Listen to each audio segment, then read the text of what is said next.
실태를 좀 간단히 말씀을 드려보면요. 우리나라 65세 이상 되는 어르신들의 10분 중 9분이 만성질환을 갖고 계신다고 해요.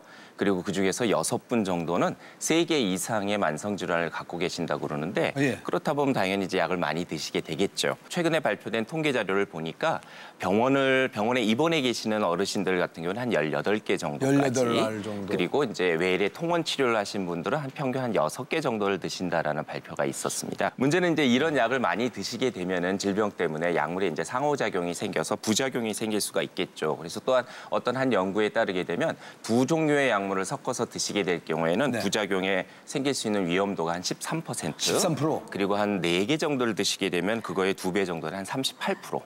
그리고 한 7개 정도까지 드시게 될 때는 심지어 한 82%까지 부작용이 발생할 확률이 높아진다라고 알려져 있습니다. 우리 박인주 씨 왜 그래요? 왜?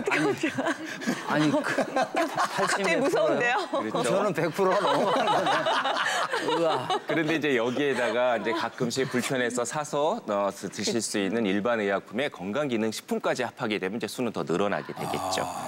자, 그래서 저 같은 경우에는 한번 봤던 기억으로는 한 29종까지 드시고 계시는 분을 본 적도 있었습니다. 29종, 예. 이럴 경우에는 이제 의사나 약사 선생님들께서 우선순위를 정해서 꼭 필요한 것 위주로 해서 좀 불필요한 거 좀 뒤로 미루는 식으로 좀 조절을 해서 주시게도 됩니다. 그래요? 이처럼 약은 많이 먹어서도 문제고요. 또 모르고 먹어서도 문제가 이루어진다 할 수 있겠습니다. 전부 다 보면은 개인이 의사예요, 우리나라는. 그렇죠, 맞아. 우리나라는 개인이 의사예요. 뭐.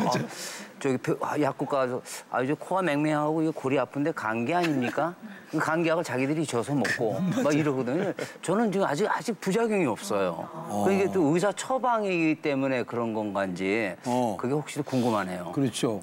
해당 질병에 대한 치료제를 적절하게 드시는 거기 때문에 사실 크게 문제가 되진 않습니다. 문제가 되는 경우는 아까 말씀을 하셨지만 여기저기서 이제 내가 다른 병으로 치료를 하고 있는데 이게 좋대더라 저게 좋대더라 맞아. 하면은 또 그 병원 가서 그 약도 처방 받아보고 또 건강보조식품 좋은 거 있다 그러면 그것도 드시고 이렇게 하면 이게 뭐 기하급수적으로 늘어나거든요. 이런 것들이 약물의 오남용 때문에 문제가 되는 경우가 많은 것이고요.